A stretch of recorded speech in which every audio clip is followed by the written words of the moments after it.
Muito bem. Eu gostaria de dar as boas-vindas a todos vocês aqui no nosso programa, né, o programa de pós-graduação em Ciência da Informação da Unesp de Marília, Campo de Marília.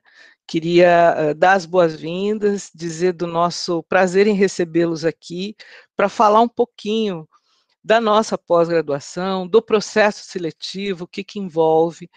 E o evento ele vai ser realizado em 2 dias. Hoje, pela manhã, até meio-dia, e depois no dia 24 de julho, né, que é também um sábado, e também das 9 às 12, né, das 9 ao meio-dia. Eu vou rapidamente só mostrar a nossa programação, o que vai acontecer hoje e no dia 24, e explicar um pouquinho, depois, quando nós finalizarmos essa parte geral, todos vocês receberam os links, né, das salas, dos grupos que vocês vão participar. Eu coloquei aqui também no chat, né, quem é que vai coordenar cada sala, né? Então, a sala do grupo 1 vai ser coordenada pelo professor Oswaldo Almeida Júnior, a sala do grupo 2, que vai ser coordenada pela professora Márcia Pazin, a sala do grupo 3, que vai ser coordenada pelo professor Walter Moreira, a sala do grupo 4, que vai ser coordenada pela professora Leandra Bizelo, e a sala do grupo 5, que vai ser coordenada por mim, né? Todos os inscritos receberam, via Google Meet, o link tanto dessa sala geral que nós estamos agora, quanto das salas dos grupos, né? Então, os inscritos já foram distribuídos nessas salas.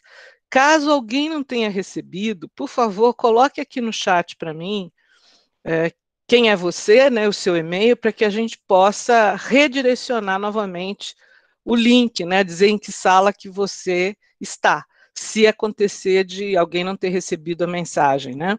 Mas provavelmente todos receberam, porque foi o mesmo e-mail que eu usei para essa sala que nós estamos agora, que é a sala geral, né?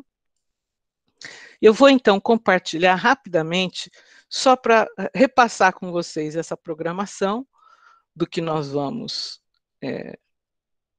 apresentar hoje, né, e no dia 24. Deixa eu colocar aqui.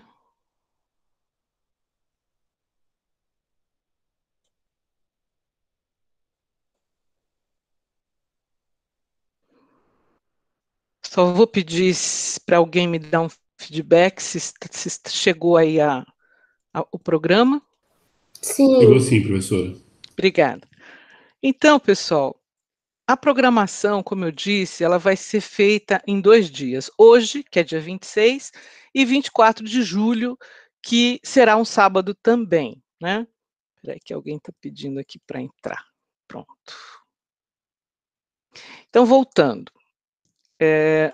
Nós temos, então, agora essa recepção de boas-vindas, como eu já mencionei agora há pouco.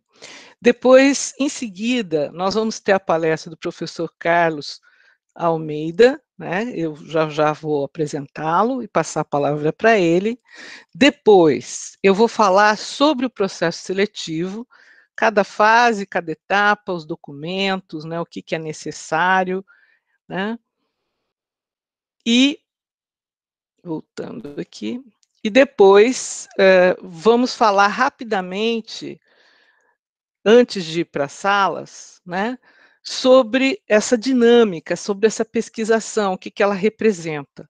Em seguida, nós seguiremos para as salas do Google Meet, para as salas dos grupos, são 5 salas, né, em torno de 20 pessoas por sala, e aí sim, lá na sala, nós vamos então, justamente a partir da distribuição que foi feita, né, os coordenadores da sala e o pessoal da comissão organizadora, que vai moderar toda a discussão, vai então dizer como funciona essa dinâmica, vai apresentar algumas características dessa pesquisação, como é que funciona, e, finalmente, nós teremos até o dia 24 de julho, né, que será o segundo encontro e último, né, nós vamos ter essa pesquisação sendo realizada. No dia 24 de julho, na parte da manhã, nós teremos, dessa parte geral, né, em que todos estamos, os coordenadores de linha de pesquisa vão apresentar cada uma das linhas de pesquisa, e depois, novamente, nós vamos para salas, para 5 salas, né, em que fomos distribuídos, para justamente ter o feedback dessa pesquisação, né, enfim. Então, basicamente, nós temos nós temos essa dinâmica, né, e eu espero, sinceramente, que esse encontro, né, possibilite aquelas pessoas que estão querendo participar do processo seletivo, né, do nosso programa, que realmente essa dinâmica funcione no sentido de dar condições para que os projetos que vão ser elaborados, os que já estão sendo elaborados, possam de fato ser projetos consistentes, já que o projeto é o primeiro, vamos dizer assim, a primeira etapa da avaliação e justamente é a primeira parte, ou seja, se o projeto não estiver bom, a seleção para a segunda etapa não vai acontecer, né? Então, é muito importante a elaboração do projeto, de um bom projeto, né? E, então, agora eu vou passar a palavra ao professor Carlos, que vai nos falar um pouquinho da pós-graduação, né? Muitas pessoas, às vezes, não têm uma clareza em relação ao que é uma pós estrito sensu, essas diferenças, né? O que envolve, né? Então, o professor Carlos vai falar um pouquinho para a gente sobre isso. Então, eu passo a palavra ao Carlos, que está aqui conosco. Carlos, bom dia. Bom dia, Marta, né? Bom dia a todas, bom dia a todos. Eu vou tentar compartilhar aqui. Me deem alguns instantes.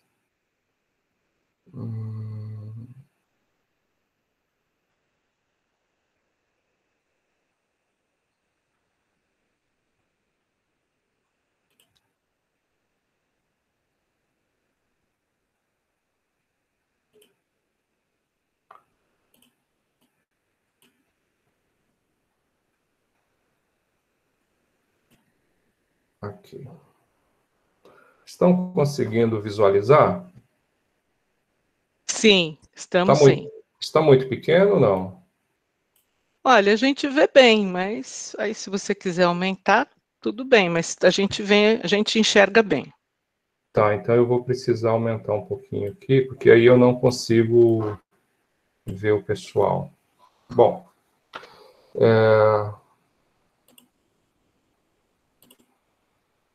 acho que assim melhorou, né? Melhora um pouco. Sim, melhorou, Carlos. Ótimo. Bom, bom dia para vocês, né? Aqui já são 2 e pouco, né? Eu gostaria de agradecer o convite, né, da professora Marta, né, dos alunos da comissão organizadora, e também cumprimento os colegas, né, do programa que estão aqui.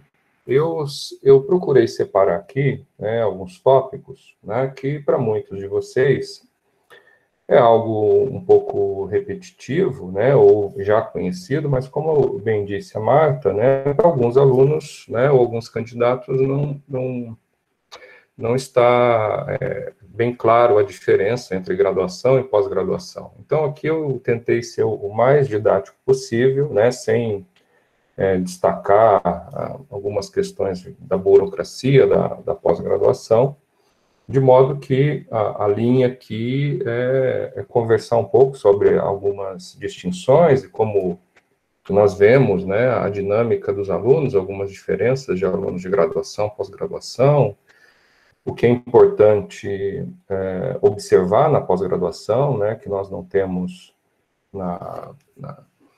na graduação com um pouco mais de frequência, né? Então, basicamente, é um bate-papo, né? Eu até gostaria de deixar aberto, né, se durante os slides, né, algum candidato, né, quiser fazer alguma intervenção, né, ou parar para tirar alguma dúvida, né, eu acho que assim fica até mais produtivo, né? Embora eu tenha só uma hora, né, porque depois vez quem vai explicar, de fato, sobre o processo seletivo, né, que é a parte mais importante, será a professora Marta. Bom, então, basicamente, eu tratarei aqui de algumas diferenças, né? Claro que, sem querer retomar o formalismo, mas é necessário buscar, né, as linhas gerais, né, do que se entende, né, por ensino superior, né? Antes até de falar sobre graduação, pós-graduação, né, os seus níveis, as tipologias, né? E a Lei de Diretrizes e Bases, né, na sua versão atualizada, mas a gente sempre se refere à Lei de 96, né, ela já destaca a finalidade, né, da educação superior, né, que compreende graduação e pós-graduação, né? Isso é muito importante reprisar, né?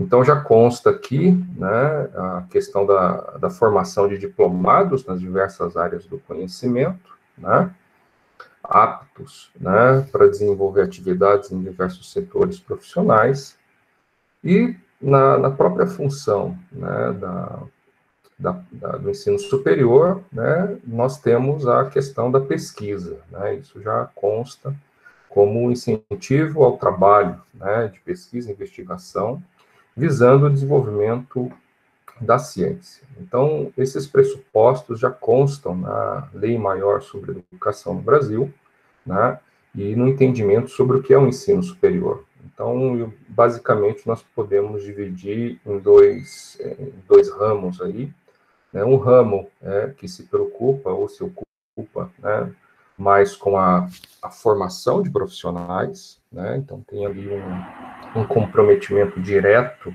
né, com a sociedade, né, em formar pessoas que possam, né, desenvolver alguma ação, algum conjunto de atividades no mercado de trabalho, e também, né, relacionado indiretamente ao mercado de trabalho, mas cumprindo uma função essencial, a atividade de pesquisa, né? Então, são basicamente essas duas grandes finalidades, se é que a gente pode destacar, assim, do ensino superior. Claro que nós temos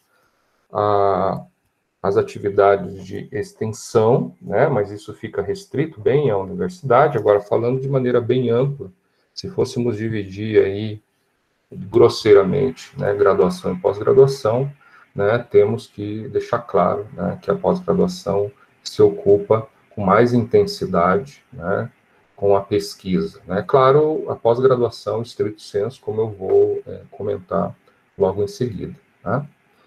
Bom, os resultados desse trabalho na pós-graduação, eles têm um benefício direto, né, para a melhoria da qualidade de vida da sociedade, né? Então, isso já é ressaltado na LDB, né, e nós temos dentro da própria missão da universidade. Então, essa relação com a sociedade, embora não seja muito clara, né, para a sociedade, né, essa relação já está dentro das finalidades básicas da educação superior, né? Tanto na graduação, mas principalmente na pós-graduação, né, que está relacionada com o desenvolvimento de tecnologias, né, melhorias de processos, né, criação, desenvolvimento de produtos, enfim. Isso fica mais claro no caso da pós-graduação. Bom, no Brasil, aí eu não gostaria de entrar nessa questão, mas é importante a gente sinalizar um pouco, porque é uma questão de contexto, né? Quando nós falamos da pós-graduação no Brasil, nós temos que tratar em termos de números, tá? O quanto isso significa, ou seja, quantos programas de pós-graduação existem no Brasil, tá? Só para que a gente tenha uma dimensão. Então, atualmente, nós temos 4.640 programas. Aqui eu não estou falando de vagas, não estou tratando de programas, né, em relação às áreas, não estou falando nada disso, é uma quantidade geral de programas, né? Nós temos em torno de 4.640 programas. Aparentemente, parece muito, né? Parecem muitos programas, né? porque nós vemos aqui, né, claro que esses programas ofertam uma quantidade impressionante de vagas, né? Alguns cursos, algumas áreas mais do que outras, né? Agora, se olharmos a qualidade dos programas, que é algo que vocês, com o tempo, né, principalmente aqueles que vão ingressar no mestrado, não aqueles que estão pleiteando o doutorado, mas os que irão ingressar no mestrado, né, com o tempo ficará mais claro as diferenças entre um programa nota 3, um programa nota 5, um programa nota 6. Eu destaquei aqui, por exemplo, programas nota 6. Né? Nós temos no Brasil, né, desse total de 4.640 programas, apenas 306 programas, né, com nota 6. Ou seja, que tem um nível internacional já consolidado. Tá? Então, vejo que o número de programas de qualidade, né, com este nível de qualidade, não que os outros não tenham qualidade, mas é uma especificidade, é um nível de maturidade aqui, é um reconhecimento internacional, nós temos apenas 306 programas. Um outro dado que é importante entender aqui é as diferenças regionais no Brasil. Tá?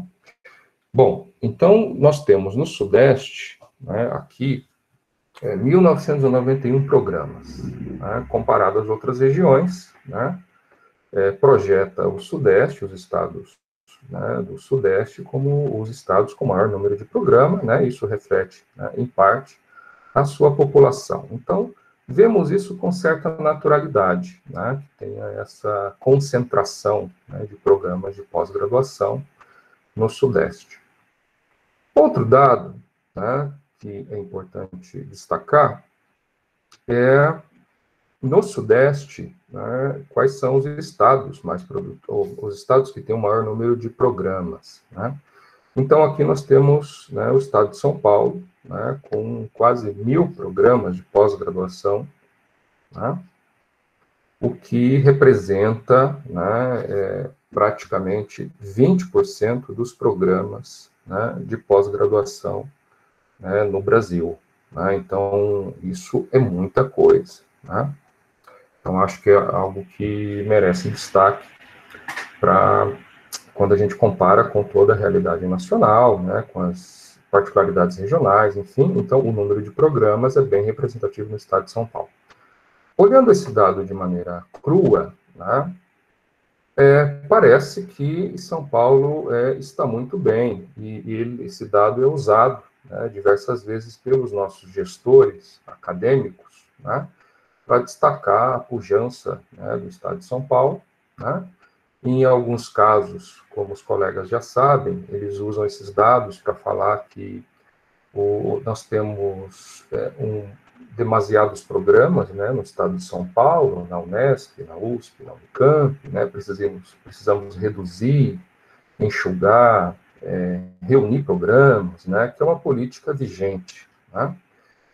Mas esse dado cru, ele responde muito pouco àquilo que deveria, segundo a minha humilde opinião, ser o mais importante quando a gente discute programas de pós-graduação. Tá? Que é justamente a posição, né, dos estados, né, ou do número de programas frente à população que existe, né, a população disponível. Então, vejam aqui, só para que vocês tenham, eu fiz essas continhas, só para que a gente tenha uma noção, em termos de proporção. Veja que o estado de São Paulo, ele ocupa uma posição intermediária, eu peguei aqui alguns estados, né, não fiz uma lista de todos os estados, né, somente para ilustrar, né, como aquela quantidade de programas de pós-graduação, né, é um pouco ilusória em relação à oferta disponível de programas para a população. Então, aqui eu peguei a população do estado e dividi pelo número de programas. Então, vejam aqui que o Rio Grande do Sul, o Paraná e o Rio Grande do Norte, eles têm um número razoável, né? A cada 26 mil pessoas no Rio Grande do Sul, a cada 26 mil pessoas tem um programa. Né? No Paraná, 30 mil. Então, vejam que, para o estado de São Paulo, né, conseguir atingir, né, um número parecido ao número do Rio Grande do Sul, ele tem que não diminuir, enxugar, mas dobrar o número de programas, né?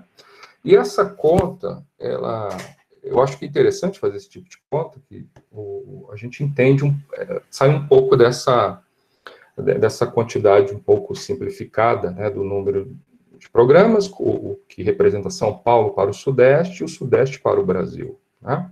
Então, vejam que vários estados, eles têm uma proporção, né, superior, né, ao que é oferecida pelo estado de São Paulo, né, que está ali mais ou menos na metade, né, ou na metade para baixo, né, de vários estados, né, da federação, em termos de oferta de programas. Aqui eu não estou falando de número de vagas, podemos até discutir o número de vagas.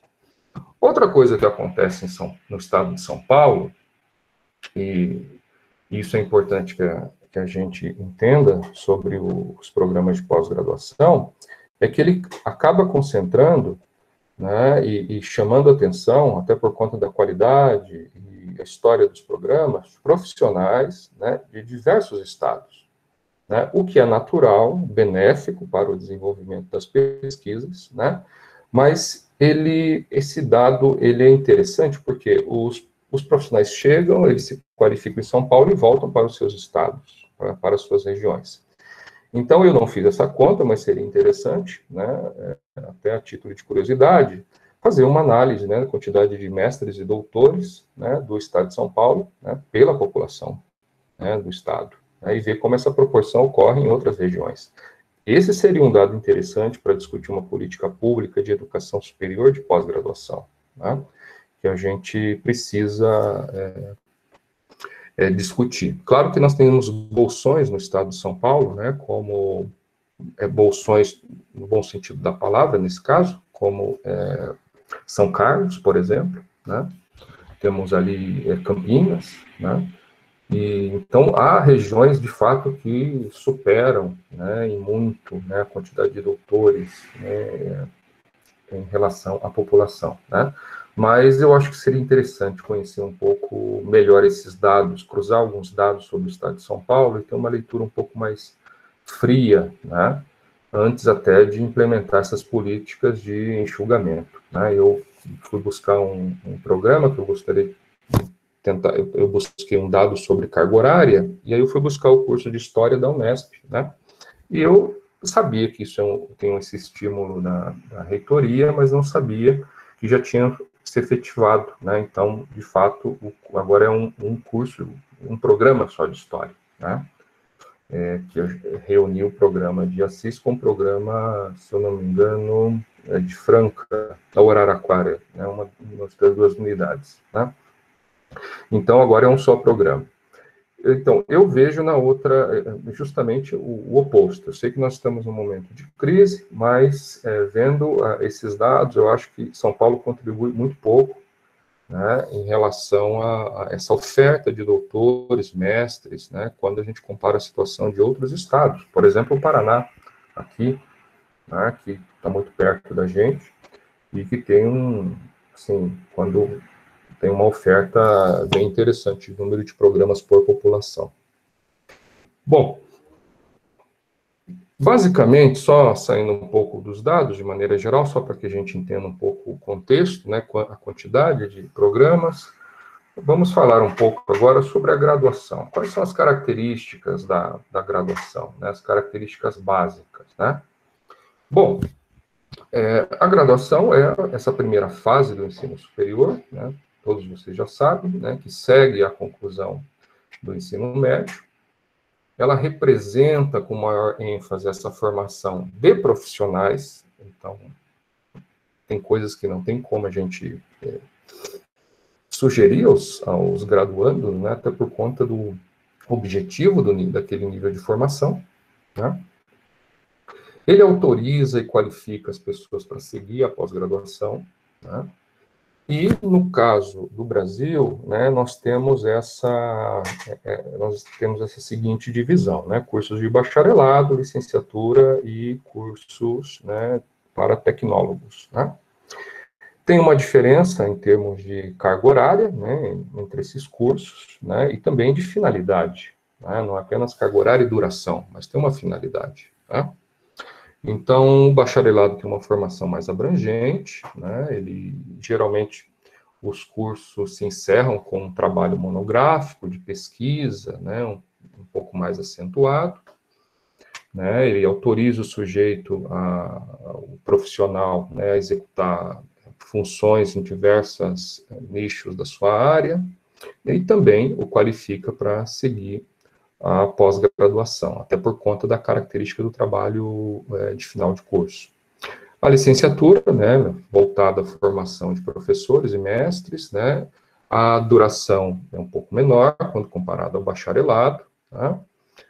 Geralmente, o trabalho que culmina a realização, né, do curso, né, é justamente um estágio, né, um estágio muito bem guiado, muito bem instruído, né, então, é mais ou menos algumas características da licenciatura. E o tecnólogo, obviamente, né, que tem formado muitas pessoas nos últimos anos no Brasil, até por conta da duração, né, eu não estou discutindo aqui a questão da diferença qualitativa, até porque as disciplinas, né, boa parte da carga horária tem a mesma carga horária de disciplinas do bacharelado, e o nível de, de profundidade é muito similar. Mas a concepção dos cursos, né, para tecnólogos são cursos voltados especificamente para o mercado de trabalho.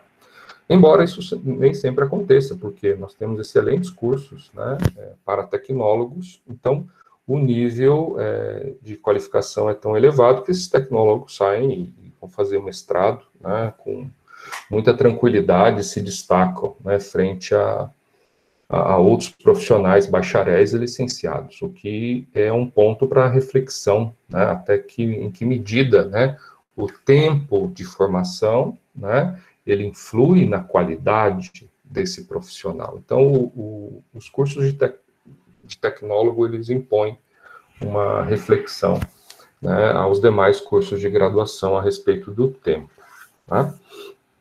Bom, no caso da pós-graduação, né, e aí nós temos pós-graduação, e eu vou destacar depois, né, um pouco da diferença entre lato sensu e stricto sensu, mas o ciclo é um ciclo de formação que segue, né, ele, ao final, né, ele emite títulos ou certificados de aproveitamento, dependendo das características, né, qualifica as pessoas para gerar conhecimento ou para ocupar um espaço, né, dentro de uma área de atuação, numa empresa, organização, na administração pública, né. Ele qualifica, né, capacita pessoas em um ramo do conhecimento, promove a inovação científica, tecnológica e cultural, especificamente, né, no caso do stricto sensu, né, e, de maneira bem ampla, né, visa essa melhoria do bem-estar, é o que estava, né, na própria LDB, é o que está na LDB, e, claro, o desenvolvimento esperado da sociedade, embora essa conexão, né, nem sempre seja muito clara para os que estão fora da universidade. Né? Bom, mas o que eu gostaria de comentar aqui um pouco é das diferenças culturais, que eu noto, né, que são diferenças culturais, que elas representam muito bem, né, essas diferenças entre graduação e pós-graduação. Veja aqui que é uma aproximação grosseira, porque essa classificação aqui atinge mais uma característica estereotipada do que seria um graduando e um pós-graduando, mas isso nos serve para reflexão, principalmente aqueles que se enquadram, né, nesta categoria. Então, eu vejo que a cultura acadêmica é diferente, né? Então, as expectativas sociais são distintas. Eu acho que isso a gente precisa marcar quando discute essas distinções. Então, por exemplo, a graduação, ela ocorre numa fase da vida em que os interesses são difusos, né? Então, nós temos, até por conta que somos mais jovens, né, uma série de interesses, né? Entre festas até o estudo, buscar um trabalho, isso, claro, aqueles que se encaixam nesse estereótipo, né? Que atinge boa parte graduandos, né, das instituições públicas brasileiras, né? Maior dependência financeira, né, até com uma condição clássica, né, não se desvencilharam ainda dos pais, né, ou ainda moram com os pais, ou se não moram com os pais, ainda dependem financeiramente. Então, são características da condição, né, do graduando, né. O ritmo de estudo é ainda escolarizado, por mais que a gente discuta, né, renovações no que significa a universidade em relação à escola, mas ainda nós temos uma série de estratégias de controle do alunado, né, muitas disciplinas, grandes turmas, né, maior controle sobre os resultados, né, então você tem mais provas, você tem mais exercícios, mais atividades, então ainda tem um reflexo, né, desse contexto escolarizado, né, claro que nem se assemelha, né, ao que a escola significa, né, que esse nível de controle ele vai até os uniformes, até a vestimenta, né, mas ainda nós temos traços, né, desse ritmo escolarizado. Né. Maior dependência sobre o trabalho acadêmico, porque aqui, né, os professores ocupam uma função muito importante, né, na questão do guiar o aluno de graduação, né, então ele se sente muito mais dependente, né, em relação aos seus avanços, né, a sua produção intelectual.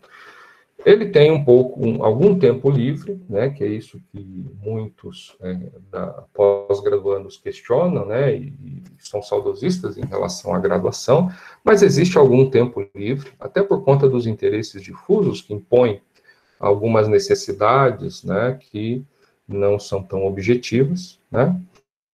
E nós temos também aqui, né, acho que a figura, né, o meme aqui, ele representa um pouco, né, temos aí para muitos a iminência do desemprego, né, ou a perspectiva de mudança, né, ao final da graduação. Ou seja, aquela situação, se o sujeito está empregado, ele imagina que o título vai beneficiá-lo em alguma medida, então haverá um salto na vida, né? E para outros, né, significa o encerramento da graduação, significa lidar com o desemprego, lidar com a lógica do desemprego. Opa, desculpem, acho que saltou aqui, não foi isso? Ótimo. Bom, no caso da pós-graduação, também nós temos diferenças culturais, né, que a gente precisa entender um pouco, né? Claro que essa figura, esse meme, essa figura aqui é extremamente estereotipada, né, exagerada, mas temos ali uma fase da vida que nós temos interesses mais seletivos, né, temos ali carreira, trabalho, família, então há uma redução, né, dos interesses, né, então eles começam a se afunilar um pouco mais, né, com a entrada, né, dessa fase pós a etapa de graduação, né. Há tentativas mais claras de buscar autonomia financeira, o que a sociedade não exigia com tanta insistência na graduação, até por deixar em suspenso, né, esse nível de exigência, mas aqui sim há essas tentativas mais claras, né, como busca de bolsa, algum trabalho, bico e qualquer outra estratégia para ganhar a vida, né? Bom, o ritmo de estudo, acho que essa é uma das grandes mudanças na pós-graduação, e ele se torna efetivamente menos escolarizado. Poucas disciplinas, grupos reduzidos, maior liberdade intelectual, né? Então, aqui é uma das características que eu noto, né, os colegas podem discordar, pensar em outros tópicos, né, que caracterizam, mas é o que eu percebo que realmente é uma diferença cultural entre graduação e pós-graduação. Maior independência sobre o trabalho acadêmico e intelectual, então o grupo, né, da pós-graduação projeta essas expectativas, né, para o candidato, né, o mestrando, o doutorando, né, ele tem que necessariamente desenvolver essa autonomia intelectual, né, essa independência no seu trabalho, né, Há uma redução do tempo livre, que é isso que é uma queixa assim, que ocorre sempre entre os pós-graduandos, né, que há uma diminuição desse tempo. As frustrações, elas já ocorreram em alguma medida, né, algumas entrevistas de emprego já foram bem ou mal sucedidas, né, alguns empregos foram já malogrados, ou, enfim, o sujeito ele está empregado. Então, essa frustração inicial que incomoda muitos graduandos que nunca trabalharam, né, especificamente este grupo, né, que nunca trabalhou, né, essa frustração já passou. Então, aqui já tem um ar de como as coisas são, né, tem uma clareza maior a respeito da realidade. Outra característica que eu destacaria da pós-graduação é essa tendência, né, em exigir mais provas públicas, constantes e frequentes a respeito das nossas competências intelectuais. Isso não é comum em outras instituições. Por exemplo, num trabalho, dependendo do tipo de atividade, você não será exigido constantemente a provar sua capacidade intelectual, seja oralmente, num congresso, seja escrevendo um texto, ou frente a um grupo de pesquisa, né, junto com o orientador. Então, você está sendo avaliado constantemente, né? Então, é um processo que não ocorre, né, em outras esferas da vida, né? Então, é uma outra característica que eu destacaria aqui da pós-graduação. Bom, a respeito da atuação profissional e acadêmica, né, então nós temos aqui várias possibilidades, né, para os mestres, os doutores, as doutoras e mestras, né. Então, as empresas públicas e privadas, obviamente, embora isso nem sempre fique claro, né, para muitos candidatos, a ocupação de cargos de gestão e planejamento, né, em geral, a qualificação conta bastante, né, assumir postos de trabalho, seja como técnicos de nível superior ou mesmo docentes em faculdades públicas, privadas, e a realidade brasileira, que ela não é replicável a outros contextos, que é uma quantidade razoável de instituições públicas, né, no caso, 69 universidades federais, 47 universidades estaduais, 38 institutos federais. Então, a gente tem ali uma infraestrutura no campo da educação pública, né, bem consistente, né, que oferta, né, embora nós estejamos passando por um estresse em termos de concursos públicos, mas, em geral, oferta muitas vagas em relação a outros países semelhantes, né. Então, acho que isso é importante ter em conta, né? Quer dizer, o que motiva, o que é interessante, né, na realização de um curso de mestrado, doutorado, né, no Brasil, quais são os caminhos, né? Então, eu destaco, por exemplo, a questão da ocupação de cargos de gestão e planejamento, né, em que a qualificação conta, não só a qualificação como um rótulo, um título, né, uma designação acadêmica, mas o que ela aporta, o que ela acrescenta ao sujeito, né, o que permite que ele tenha um pouco mais de desenvoltura para coordenar equipes, né, para argumentar, para defender pontos de vista, para estruturar um projeto. Então, o mestrado, o doutorado, né, e não apenas do ponto de vista acadêmico, mas ele tem uma contribuição no enriquecimento profissional. Outra coisa que eu gostaria de chamar a atenção neste contexto é que, no Brasil, nós temos algumas motivações que levam as pessoas a fazerem mestrado e doutorado, né? Temos, claro, a motivação de ordem pessoal, né? O sujeito ele tem a necessidade de se qualificar, de conhecer um pouco mais o mundo, enfim. Mas nós temos uma característica que não é comum nos outros países, é importante que vocês entendam isso, que são estruturas administrativas, né, no setor público e também no setor privado, que reconhecem o título acadêmico.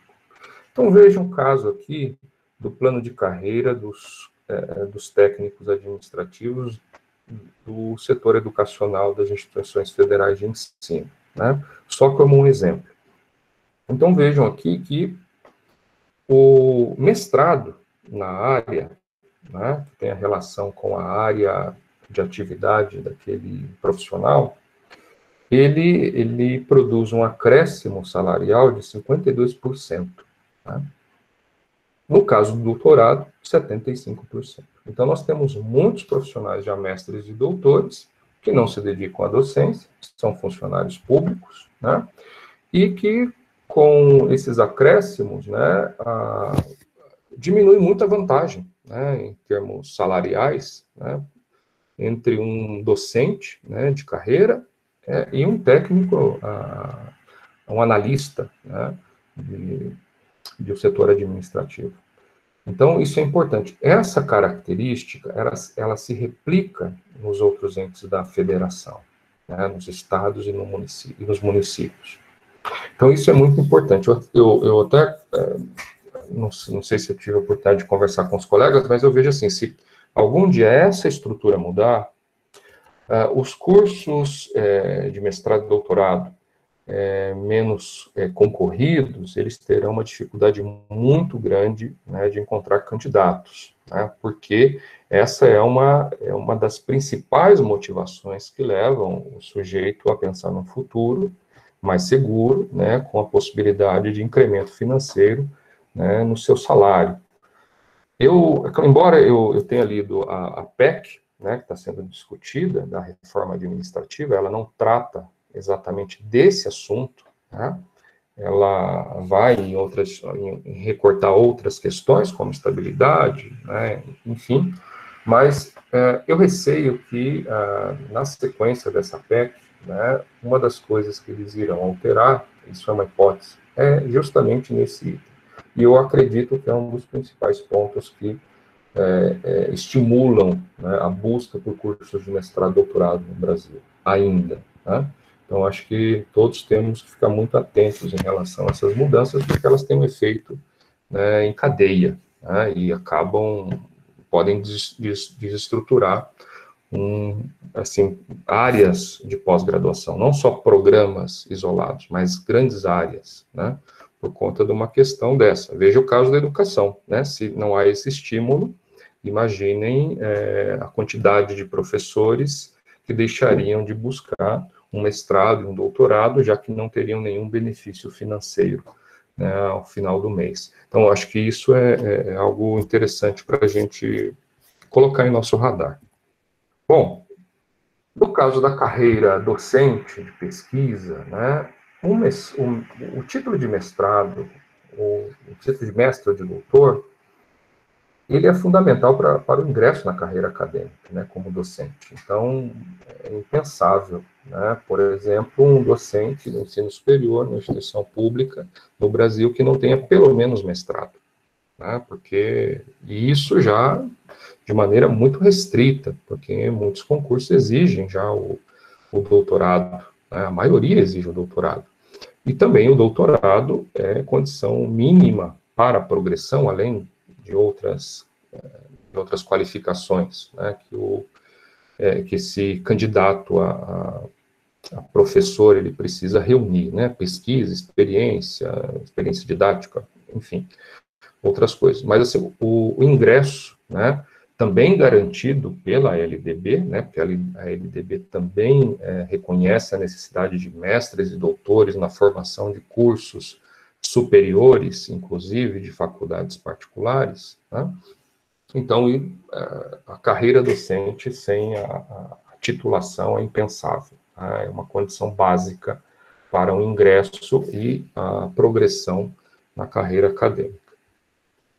Bom, então, basicamente, quais seriam esses pontos nessa parte, né? Que a estrutura brasileira de reprodução dos quadros profissionais, né? Ela, em todos os níveis, protege ainda os profissionais brasileiros, é algo importante para que a gente entenda. Profissionais estrangeiros têm um pouco mais de dificuldade para atuar no Brasil, e aí temos que ficar com muita clareza a respeito das políticas, né, de integração em nível educacional do Mercosul, né, para ver o impacto disso, né, nos programas brasileiros, né, e no mercado de trabalho. As instituições públicas e privadas reconhecem e remuneram profissionais de acordo com a titulação, né? Este é um fenômeno ainda do nosso bacharelismo, mas ele vai continuar por um tempo, né? Mas não é algo que ocorre em outros países do mundo. É importante que vocês entendam isso, né? E as empresas públicas e privadas, obviamente, né, também reconhecem os títulos universitários, né? Principalmente quando tese e dissertações têm como objetivo melhorar os processos e produtos da empresa, né? Então, acho que, de várias formas, há uma confluência, né, para que jovens façam o mestrado e façam o doutorado. Bom, algumas questões mais gerais aqui a respeito do lato sensu e stricto sensu. Tá? O lato sensu, nós podemos, ele tem uma outra finalidade, né? Ele também é chamado de pós-graduação, assim como o stricto sensu, porque é um nível de estudo que ele segue a graduação, né? Podemos encaixar aí o aprimoramento, o MBA, que em muitos casos é confundido com o mestrado, né? A especialização, mas eles têm as mesmas características, né? São cursos que têm uma carga horária muito reduzida em relação ao curso de mestrado, principalmente em relação ao curso de mestrado, depois vocês, no quadro adiante, vocês irão perceber. Então, o mínimo é que tenha 360 horas. Outro dado importante, ele emite certificado, então é um certificado de aproveitamento, não é um título, um diploma, né? Então, é importante que vocês entendam que essas coisas não são sinônimos, né? Ele se ocupa de uma parte do ramo profissional, ou de um ramo do conhecimento científico, né? E não da sua totalidade, né? Então, isso foi pensado ali na própria reforma do ensino superior no Brasil, pelo convênio MEC-USAID. Então, tem um parecer da CAPES de 65, né, que destaca muito bem isso, né? E esse parecer ainda é vigente para compreender as diferenças entre stricto sensu e lato sensu. Bom, então, os exemplos mais comuns, né? Nós teríamos, por exemplo, especialização em gestão estratégica de negócios, especialização em gerenciamento de unidades de informação, especialização em educação especial, em perspectiva inclusiva, entre tantos outros. Então, vejam que elas buscam partes, fragmentos de uma grande área do conhecimento, né? Não emitem, não emitem um título, né? Ou seja, simplesmente tem um grau, um certificado, né, de aproveitamento de estudos.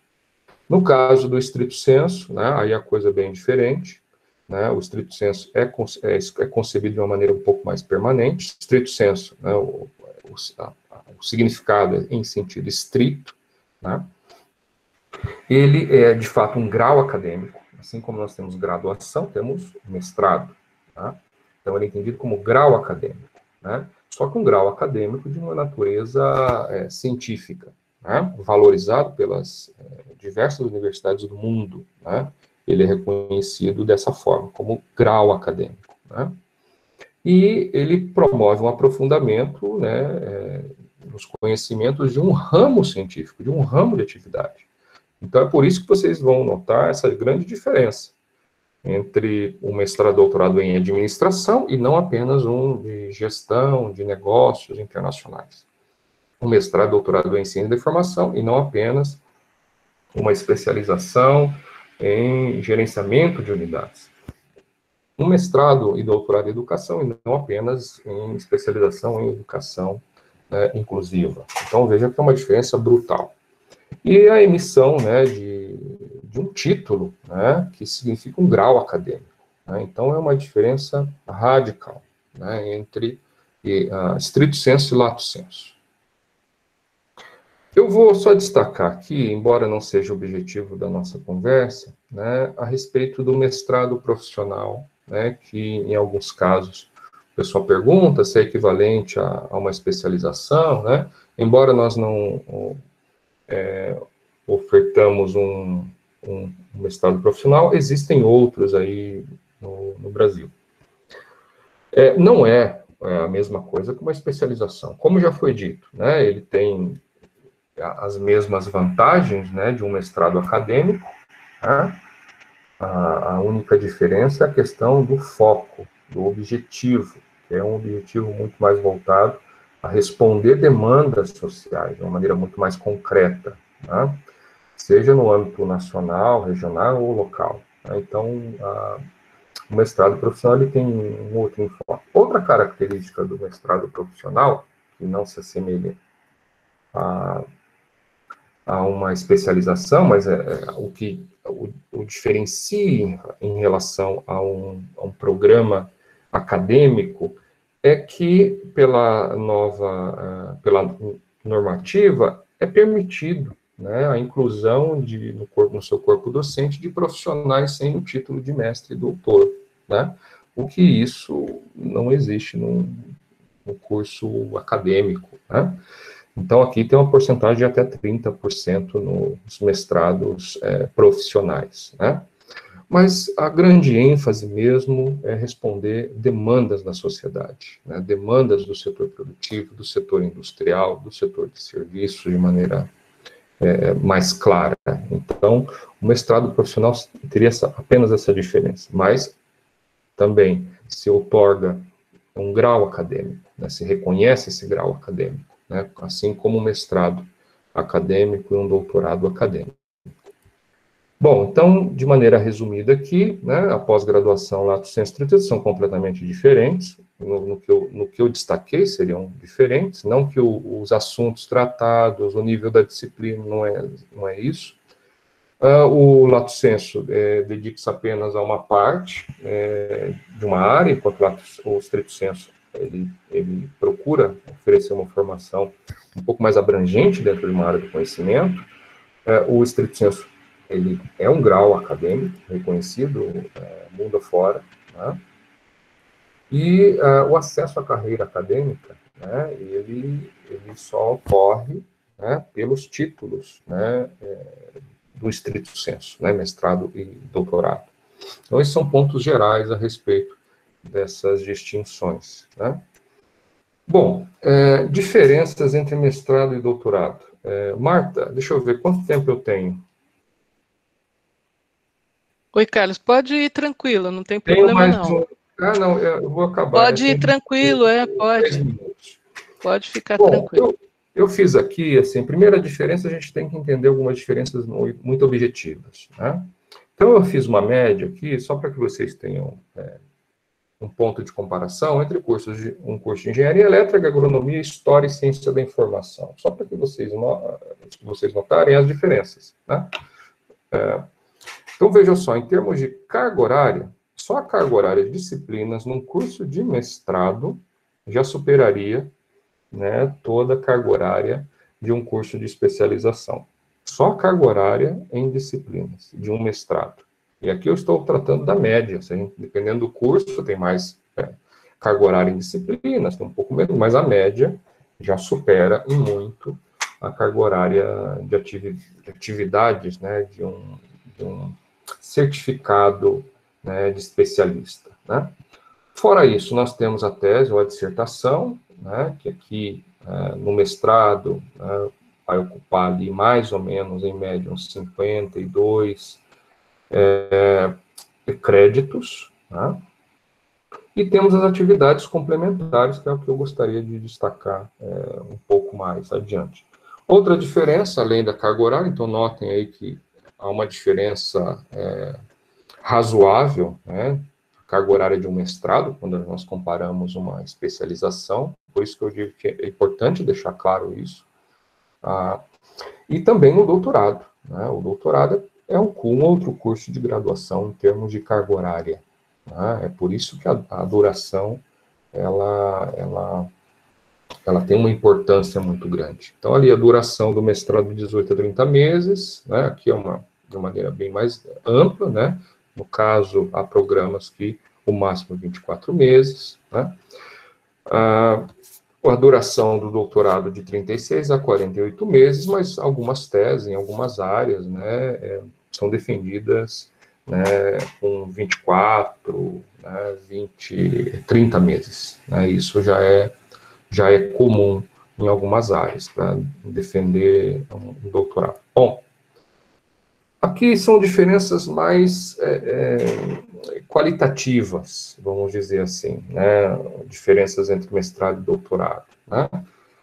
Ou seja, além do prazo de conclusão, né, o prazo para elaboração do trabalho de pesquisa, né, que diferencia o mestrado e o doutorado, o nível de exigência. Né, o nível de exigência é diferente, né, para mestres e para candidatos ao doutorado. Né, o ritmo de estudo também.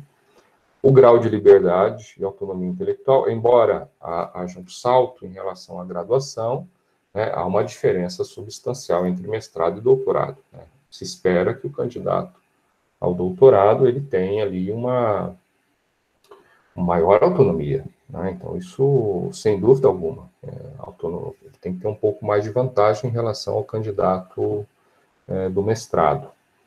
O nível de inovação e originalidade, que é algo quase exclusivo, né, do candidato ao doutorado, né, e é o que se espera dele durante as disciplinas, as atividades, né, é que ele desenvolva um projeto que seja realmente original, que represente o estado da arte, né, daquela área, ou mesmo o nível de desenvolvimento tecnológico, né, daquele campo de atividade. Então, isso é o que se espera, né, do doutor. Né. Outras características importantes que tem o mestrado e doutorado e que não são muito comuns, praticamente não ocorrem, né, com esse nível de intensidade em um curso lato sensu. Né? Primeiro, a proximidade com grandes pesquisadores, né, e pesquisadoras. Então, isso, sem dúvida, esse contato com autores de livros, autores, né, de diversas publicações, né, pesquisadoras renomadas. Então, isso é muito mais comum, né, em relação a uma especialização. Outra característica de cunho qualitativo é a escrita de artigos, capítulos de livros, trabalhos em congressos. Quer dizer, isso ocupa boa parte da dedicação dos estudantes de mestrado e doutorado, né? E não é comparável em absoluto com o curso lato sensu. A participação em congressos nacionais e internacionais, então esses são tópicos, assim, não é algo opcional, isso é quase compulsório. Tá? Então há uma exigência para que esse candidato, né, a mestre, a doutor, ele se envolva nas pesquisas daquele campo, ele conheça um pouco mais aquela área, que ele tenha a possibilidade de se integrar àquela comunidade científica, porque o projeto de um programa de pós-graduação é um projeto de formação contínua e melhoria contínua de uma comunidade científica, que não está dentro dos parâmetros, né, de um curso de especialização que pode ser simplesmente eventual, ou seja, oferece 2, 3 turmas, ele se encerra, pronto, cria-se um outro. Né? Agora, não há esse compromisso em manutenção e aperfeiçoamento de uma comunidade científica. Bom, a participação em grupos e equipes de investigação, né, como outra atividade compulsória, né, e no caso específico do doutorado, né, estágios em instituições estrangeiras. Né. Claro que isso não ocorre, né, com a quantidade que gostaríamos, né, mas o candidato entrando na Unesp, ele será incentivado por todos os professores, né, principalmente o candidato, né, ao doutorado, que façam um estágio, né, no exterior. Bom, outro dado interessante aqui, que diferente entre mestrado e doutorado, é o contato com os orientadores. Né? De fato, o contato com os orientadores é algo riquíssimo, né? E que é uma instância de aprendizado, né? Que a gente, às vezes, não valoriza tanto, mas é uma instância em que nós aprendemos, né? Aprendemos como um pesquisador, uma pesquisadora já estabelecida ou estabelecido ele se comporta, como ele resolve os problemas de pesquisa, como ele submete os projetos, como ele, enfim, como ele conduz as suas atividades. Então, isso é inspirador. Então, a relação com o orientador e a orientadora aqui é fundamental. Tá? Então, é um nível de relacionamento que creio que é muito diferente do que ocorre em um curso lato sensu. Né? E, é claro, em termos de tempo, né? E a figura aí é bem sugestiva, né? Está dentro dessas brincadeiras dos pós-graduandos, mas principalmente o doutorando, ele terá muito menos tempo, né, de contato, até porque ele terá seus 3 a 4 anos para desenvolver as atividades, e a atenção se volta muito para o aluno de mestrado, né, até por conta do tempo um pouco mais exíguo, e é claro, o que se espera do doutorando é que tem um pouco mais de autonomia. Né? Então, não é comum. Olha, eu mudei um parágrafo, professora, dá uma olhada aqui, vê se o parágrafo está bom no meu capítulo. Então, isso daí não é muito comum, né? Porque se entende que o doutorando ele também está se apropriando de algumas competências, né? Como autonomia, para ser um futuro doutor. Né? Bom, então essas relações são relações de aprendizado, a gente tem que destacar, né? A questão da produção de livros, né, de livros não, produção de artigos, principalmente, e aí a figura é bem sugestiva, em que vocês têm uma série de recomendações do que precisam fazer, enfim, e, é claro, isso serve para bolsistas e não bolsistas. Né? Então, é necessário que se ocupem dessa produção acadêmica, né, e ela acaba também consumindo boa parte do tempo de vocês. Bom, eu estou indo agora já para o encerramento, vou só destacar alguns pontos que serão aprofundados na sequência pela professora Marta e pelos demais colegas da comissão organizadora, né? Eu gostaria de destacar aqui, não a questão da duração, enfim, mas dos créditos complementares. Quer dizer, na essência, o que diferencia um curso de mestrado e doutorado, entre outros disponíveis, eu colocaria aqui nas atividades complementares. São atividades formativas, né, que nós temos que prestar atenção. Então, não é possível pensar apenas na dissertação aqui, que ocupa 60 créditos, como o aspecto mais importante. Pelo contrário, o aspecto mais importante que eu vejo no curso estrito sensu é o cumprimento dos créditos complementares, pela variedade de competências que ele desenvolve ou estimula. Né? Por exemplo, escrita de artigos, participação em congressos, apresentação de trabalhos, desenvolvimento de softwares, né? Pensar em uma atividade de impacto social, estágio docência, participar e ajudar a gerenciar um grupo de pesquisa, enfim. Essas são atividades, né, que desenvolvem competências formativas fundamentais para o pós-graduando, né, e que não é comum em outros cursos. Né, um curso de especialização, por exemplo, em que o tempo de dedicação é para as aulas, uma outra orientação para a monografia. Então, aqui, né, há uma vivência, e aqui realmente esses créditos complementares significam esse contato com a academia. Ele se dá principalmente aqui. Tudo bem que nós temos as defesas, as disciplinas, mas eu considero as atividades complementares como uma das coisas que mais caracterizam um programa de pós-graduação. Né? Até porque ele, no caso do doutorado, por exemplo, há menos créditos em disciplinas, né, em relação ao mestrado, justamente por conta disso. A vivência, o desenvolvimento de certas competências como a liderança, a autonomia para escolher um tema de pesquisa, para escolher um tema de um artigo, né? Isso tudo será desenvolvido aqui, né? Além, é claro, né, da tese, né? Mas as atividades complementares é o que enriquece. E no caso da Unesp, em particular, as atividades complementares, por conta da integração entre graduação e pós-graduação, é uma das coisas mais ricas entre as diversas universidades no país que eu tenho conhecimento, né, por conta da infraestrutura e da cultura acadêmica que nós montamos aqui, entre graduação e pós-graduação. Né? Isso não é comum em outros programas, né? Em outras escolas. A gente tem que sempre destacar isso.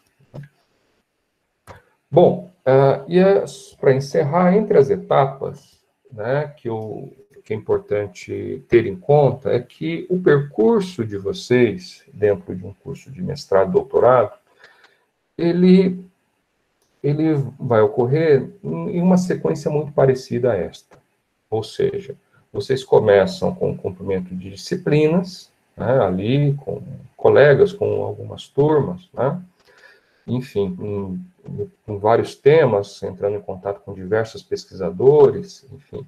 Na sequência, um ajuste no projeto, que eu acho que é uma coisa que vocês se preocupam, né, quando forem aprovados, né, vocês irão notar que o projeto, ele fatalmente será alterado, né? Isso é muito comum para um ajuste, né? Uma adaptação à linha de pesquisa, adaptação à linha de investigação do orientador, da orientadora. Então, isso é muito comum. Então, junto com o cumprimento das disciplinas, também vem um ajuste definitivo do projeto, um levantamento bibliográfico mais consistente do que o levantamento apresentado no projeto. Isso, sim, ocupa os primeiros meses ali, se não o primeiro ano de mestrado e doutorado. E, na sequência, o cumprimento de créditos complementares, né? E aí uma série de atividades, estágio, grupo de pesquisa, os artigos, os congressos, enfim, tudo aquilo que é um pouco do espírito da cultura acadêmica do que deve ser um programa de pós-graduação. Na sequência, a elaboração e entrega, né, de um relatório parcial, né, de qualificação, a banca de qualificação, a famigerada banca, né, que muitos ficam antecipando isso de uma maneira, assim, um pouco exagerada, né, porque a banca é uma consequência do trabalho de pesquisa que foi realizado, e, na grande maioria dos casos, a orientadora ou o orientador não encaminhará para a banca um trabalho que não tenha critérios mínimos de qualidade. Né? Então, nesse caso, é necessário que vocês confiem nas orientações. Os ajustes e melhorias recomendadas, né, a banca de defesa, o depósito, né, final do trabalho e o ciclo se encerra, né, seja para o mestrado, seja para o doutorado. Bom, e para encerrar, que eu acho que isso aí eu consigo cumprir no tempo, fazer um curso de mestrado ou doutorado vale mesmo a pena? Na minha opinião, sim. Né? Quando nós comparamos a realidade brasileira com outras realidades internacionais, né? Embora os nossos jovens estejam muito desanimados com a política brasileira, né? Com a realidade econômica, né? Não há como comparar. Nós temos uma série de incentivos, como eu já comentei, né? E impulsionam, né, ao ingresso a cursos de mestrado e doutorado. Esses incentivos de ordem estrutural não ocorrem em outros países. Tá? Então, não é comum, em outros países não se remunera mais a uma pessoa porque ela tem um título. Não ocorre assim. Não é natural essa relação. Tá? Inclusive, não só em países da Europa, mas em países da América Latina. Tá? Então, o fato de ter um título de mestre ou doutor não significa um reconhecimento financeiro, né, no caso dos funcionários públicos, ou mesmo ali no mercado de trabalho, né, ou uma respeitabilidade social. Então, isso não acontece. Né, a gente tende a imaginar só o nosso universo, né, ali, os nossos problemas, né, imaginando que são os piores do mundo. Né? E eu não vejo assim. Nesse caso, eu sou bem otimista. Né? Nós temos uma série de problemas, mas sem número de vantagens. Né? Além disso, né, um curso estrito sensu, ele, de certa forma, significa um autoconhecimento. Né? Saber que vocês irão alcançar ou conhecer os próprios limites. E também entender alguns caminhos para superar esses limites. Né? Eu acho que isso, a pós-graduação, ela promove de certa forma. Vocês vão conhecer até onde eu posso chegar, né? Quais são as minhas dificuldades para conhecer um tema, minhas dificuldades, né, para apresentar um trabalho, minhas dificuldades para falar uma língua estrangeira. E eu acho que a pós-graduação, ela, de fato, ela promove esse autoconhecimento, né? Outras atividades que realizamos na vida não necessariamente estão voltadas a isso, mas eu acho que a pós-graduação é uma das poucas que nós temos. Outra coisa é que a pós-graduação significa a inclusão definitiva do espírito científico, né, no nosso trabalho e em nossas vidas, né? Então, depois de um bom curso de mestrado e doutorado, obviamente, né, os assuntos ficarão mais chatos, né? As pessoas vão falar sempre muito tecnicamente das coisas, né? Seja de política, economia, de música, sempre vai ter uma questão de metodologia, quem são os autores, uma triangulação, enfim. Então, sempre esse esquema, né, do espírito científico, ele vai penetrar vários assuntos, né, porque nós incorporamos isso depois de um mestrado, depois de um doutorado. Não importa muito a área em que realizamos este curso. É um processo natural? Eu entendo que não é um processo natural. Porque a maioria das pessoas não escolhe um curso de mestrado e doutorado. A maioria das pessoas adotam outras estratégias de sobrevivência e de retorno mais rápido do capital ou do capital intelectual. Então, não é um processo muito comum, não é um processo mais usado, não é o natural, né? Por outro lado, as pessoas que não optam, né, pelo curso de mestrado e doutorado também não vão alcançar essas conquistas que eu destacaria, né, desse autoconhecimento, da incorporação do espírito científico na vida das pessoas, né? Eu acho que, embora não seja natural, eu considero um dos melhores caminhos para o autoconhecimento e para a abertura de nossa mente para outras realidades, né? Eu acho que a pós-graduação ela tem uma série de vantagens, especificamente aqui no mestrado e no doutorado. Bom, pessoal, com isso eu agradeço a paciência de vocês para ficar me escutando falar essas coisas pouco conectadas aqui, né? E estou aberto às perguntas. Marta, muito obrigado, pessoal da organização, eu agradeço. Obrigada, Carlos. Alguém gostaria de fazer alguma pergunta ao professor Carlos? Se quiserem, pode ou levantar a mão ou colocar aqui no chat, que ele responderá.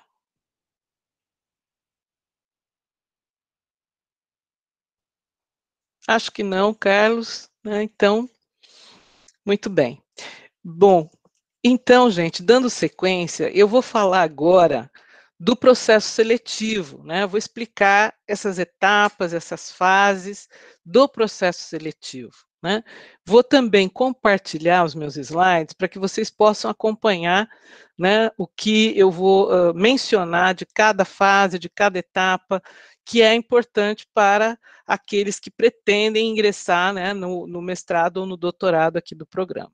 Então, deixa eu compartilhar aqui os meus slides do processo seletivo. Espera só um minutinho.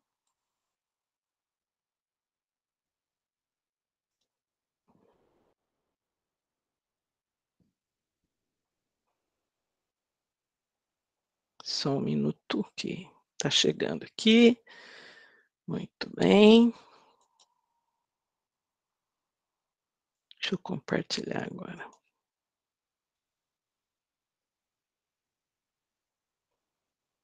Só vou pedir um feedback para se vocês estão... Está compartilhando. Ok. Tá, deixa eu só pôr no modo de apresentação.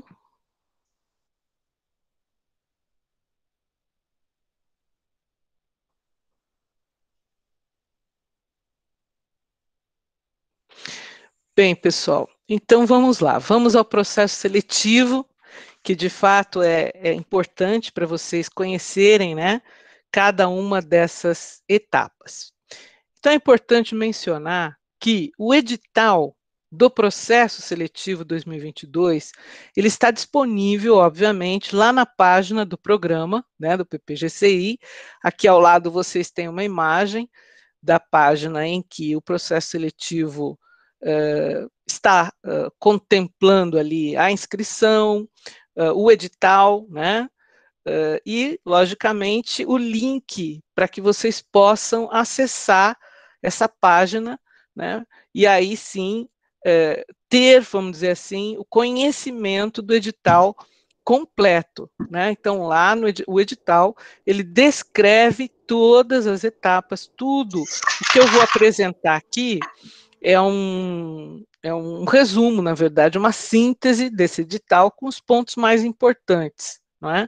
Mas, obviamente, lá, vocês, no edital, vocês têm todo o detalhamento, né? Então, gente, as inscrições, elas vão ser abertas de 16 de agosto a 30 de setembro de 2021. Tá? Então, esse período é o período em que o sistema estará recebendo as inscrições. Né? Nosso programa está ofertando 15 vagas para o mestrado, 15 vagas para o doutorado. Porém, se nós recebemos mais projetos, né, com uma boa estrutura, com uma boa consistência, né, metodológica, uma boa consistência científica, há a possibilidade de nós aumentarmos essas vagas, né? Então, tudo depende de dois fatores. Primeiro, a disponibilidade do corpo docente em orientar, tanto mestrandos quanto doutorandos, mas também dessa primeira fase do processo, que é a análise dos projetos, que eu vou falar disso já já.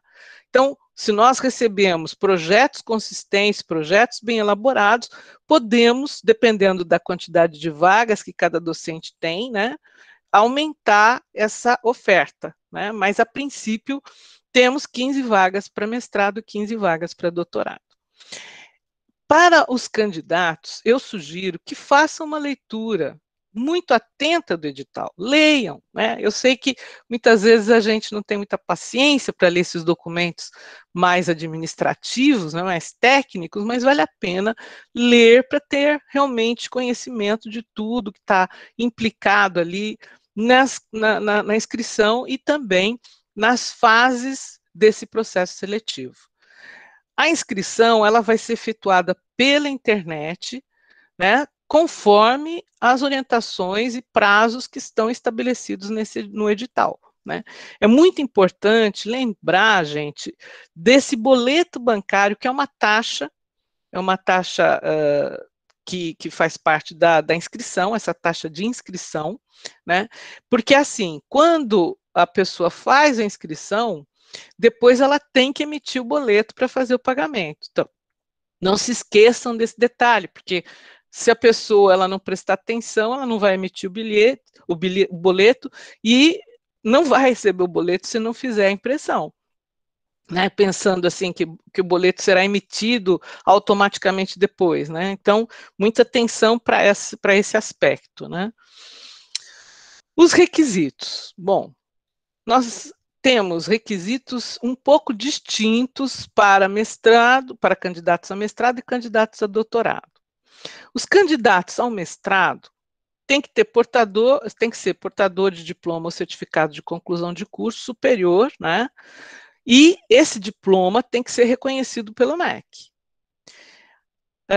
Tanto bacharel quanto licenciado, obviamente, tem que apresentar esse diploma de graduação e também aqueles de cursos superiores de tecnologia que tem que ter no mínimo 2.000 horas aula. Né? Então, são diplomas diferentes, mas que, no caso desses cursos técnicos, né, de graduação, eles precisam ter no mínimo 2.000 horas aula. E o candidato que não possuir o diploma ainda, né, até a inscrição, pode fazer condicionalmente a inscrição. Por conta da pandemia, nós sabemos que muitos cursos acabaram, né, vamos dizer, atrasando o seu calendário escolar, o ano letivo, por conta da pandemia, nós sabemos disso. Nós aqui, inclusive, da Unesp, tivemos que fazer, né, um ajuste no ano letivo, no calendário escolar. Então, nesse caso, né, para aqueles que ainda estão aí defendendo os seus TCCs, né, que ainda estão finalizando o curso de graduação, então podem se inscrever condicionalmente, mas tem que anexar uma documentação que é exigida lá num dos itens do edital, o item 1.4, de um documento de próprio punho atestando que pode concluí-lo até 30 de abril de 2022. Porque, caso contrário, né, não será possível aceitar essa inscrição, tá? Então, é importante para aqueles que já sabem, né, que haverá um atraso do calendário escolar, da graduação, né, e que o diploma dificilmente será emitido nesse período, né, então eles podem fazer a inscrição, desde que anexe esse documento que está sendo solicitado lá no edital. Aos candidatos ao doutorado, tem que apresentar também, da mesma maneira, né, o diploma, o certificado de conclusão de curso, né, da graduação, e, além disso, também há a possibilidade de se inscrever condicionalmente, caso ainda não tenha defendido a dissertação do mestrado, né, por conta também da pandemia. Nós sabemos que houve atraso na coleta de dados, nas pesquisas de campo. Então, nesse caso, de não ter ainda o diploma da defesa do mestrado, pode também se inscrever condicionalmente. Novamente, terá que anexar um documento, né, mencionando, aí nesse caso, que pode defender essa dissertação até dia 28 de fevereiro de 2022, e nesse caso, o documento ele tem que ser um documento oficial da instituição, tá? Então, é importantíssimo que preste atenção àqueles candidatos ao doutorado que, por conta da pandemia, também ainda, no período de inscrição, ainda não terão o seu diploma ou a sua ata de defesa do mestrado. Os documentos para a candidatura ao mestrado, projeto de pesquisa, né, que eu vou falar daqui a pouco o que precisa ser olhado nesse projeto de pesquisa, o que precisa ser elaborado, né, em termos de projeto de pesquisa, o currículo Lattes atualizado, e aí o currículo, obrigatoriamente, para aqueles que ainda não têm, tem que entrar lá na plataforma Lattes do CNPq, nesse link, né, que está aí, para elaborar o currículo. Para aqueles que já têm o currículo Lattes lá na plataforma Lattes do CNPq, não se esqueçam de atualizar os dados, né? Não se esqueçam de colocar os dados atualizados. O histórico escolar da graduação, ou histórico em andamento, né? No caso, para aqueles que ainda não defenderam, que ainda não finalizaram, melhor dizendo, o curso de graduação, né? Comprovação da produção bibliográfica, né, se esse candidato tiver alguma produção já publicada. Se ele não tiver, obviamente, isso não vai constar no currículo Lattes, né? Mas, se tiver lá um resumo que foi publicado, né, alguma coisa que já foi publicada, seja em evento, ou se teve a possibilidade, como, por exemplo, um bolsista de iniciação científica, que já teve a oportunidade de publicar alguma coisa, né, então, essa comprovação daquilo que está no currículo Lattes, referente à produção intelectual, né, publicada. Então, os comprovantes, eles devem ser colocados somente dos últimos 3 anos, tá? Num único arquivo. O registro geral, o RG, né, não pode ser. Muitas pessoas pensam, mas a minha carteira de motorista tem lá todos os dados, né, tem o RG, tem o CPF. Não pode, porque isso são documentos que vão compor o processo, né, o processo do candidato, e também, se ele adentra ao programa, como passa a ser aluno, toda essa documentação vai constar do processo do aluno também, né? Então, tem que ser sim o RG, caso não seja um candidato brasileiro, então seria o passaporte, né? O CPF, o título de eleitor ou certidão de quitação eleitoral, documento militar, no caso para os candidatos do sexo masculino, diploma de graduação ou certificado, né, de conclusão de graduação, e, logicamente, como eu já havia mencionado, se não possuir por conta da pandemia, vai poder apresentá-lo em 3 meses, até 3 meses após o início das atividades, né, na pós-graduação, caso seja selecionado. Não se esquecendo que tem que anexar aquele documento de próprio punho, no caso dos candidatos ao mestrado. No caso dos documentos do doutorado, novamente o projeto de pesquisa, né, que eu vou falar já já, o currículo Lattes atualizado, e nesse caso há uma diferença com relação à comprovação do que esse candidato teve publicado, né? E aí, nesse caso, são 5 anos, diferentes do candidato ao mestrado, que são só 3 anos a comprovação, né? Então, entrem lá no currículo Lattes de vocês. Como vocês já passaram pelo mestrado, obviamente todos devem ter o currículo Lattes, mas não se esqueçam de fazer as atualizações, todas necessárias, né? A dissertação de mestrado, né?